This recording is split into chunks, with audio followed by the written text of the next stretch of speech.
ಗಾಜು ಒಡೆಯುವುದು ಶುಭವೋ ಅಶುಭವೋ? ಗಾಜು ಒಡೆಯುವುದು ಒಂದು ಸಾಮಾನ್ಯ ವಿದ್ಯಮಾನವಾಗಿದೆ.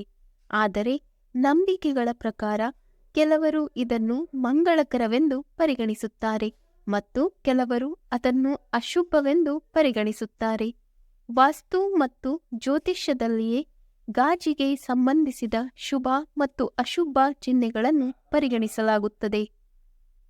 ಶುಭ ಸಮಾರಂಭದಲ್ಲಿ ಗಾಜು ಅಥವಾ ಕನ್ನಡಿ ಒಡೆದರೆ ಕೆಟ್ಟ ಶಕುನ ಸಂಭವಿಸುತ್ತದೆ ಎಂದು ನಂಬಲಾಗಿದೆ.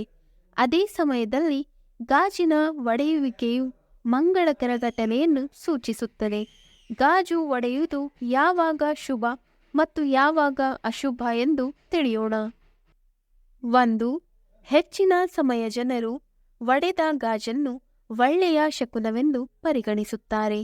ಇದು ನಿಮ್ಮ ಜೀವನದಲ್ಲಿ ಯಾವುದೋ ಶುಭ ಕಾರ್ಯಕ್ಕೆ ನಾಂದಿಯಾಗಲಿದೆ ಎಂದು ಹೇಳಲಾಗುತ್ತದೆ. ಇದಲ್ಲದೆ ಇದು ಮುಂಬರುವ ಭವಿಷ್ಯದಲ್ಲಿ ನಿಮ್ಮ ಹಣಕಾಸಿನ ಪರಿಸ್ಥಿತಿಗಳಲ್ಲಿ ಸುಧಾರಣೆಯ ಸಂಕೇತವಾಗಿದೆ. 2. ಮನೆಯಲ್ಲಿರುವ ಕಿಟಕಿ ಅಥವಾ ಬಾಗಿಲಿನ ಗಾಜು ಒಡೆದರೆ ಅಥವಾ ಅದರಲ್ಲಿ ಬಿರುಕು ಕಂಡುಬಂದರೆ ಅದನ್ನು ವಾಸ್ತುದಲ್ಲಿ ಕೆಟ್ಟ ಶಕುನವೆಂದು ಪರಿಗಣಿಸಲಾಗುವುದಿಲ್ಲ. ವಾಸ್ತು ಪ್ರಕಾರ ಇದರರ್ಥ ಮನೆಗೆ ಕೆಲವು ಒಳ್ಳೆಯ ಸುದ್ದಿ ಅಥವಾ ಹಣ ಬರಲಿದೆ ಎಂದರ್ಥ.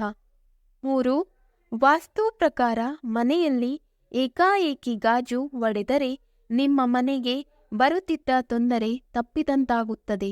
ಅಂತಹ ಪರಿಸ್ಥಿತಿಯಲ್ಲಿ ಈ ಗಾಜಿನನ್ನು ತ್ವರಿತವಾಗಿ ಸ್ವಚ್ಛಗೊಳಿಸಿ ಮತ್ತು ಅದನ್ನು ಮನೆಯಿಂದ ಹೊರಹಾಕಿ.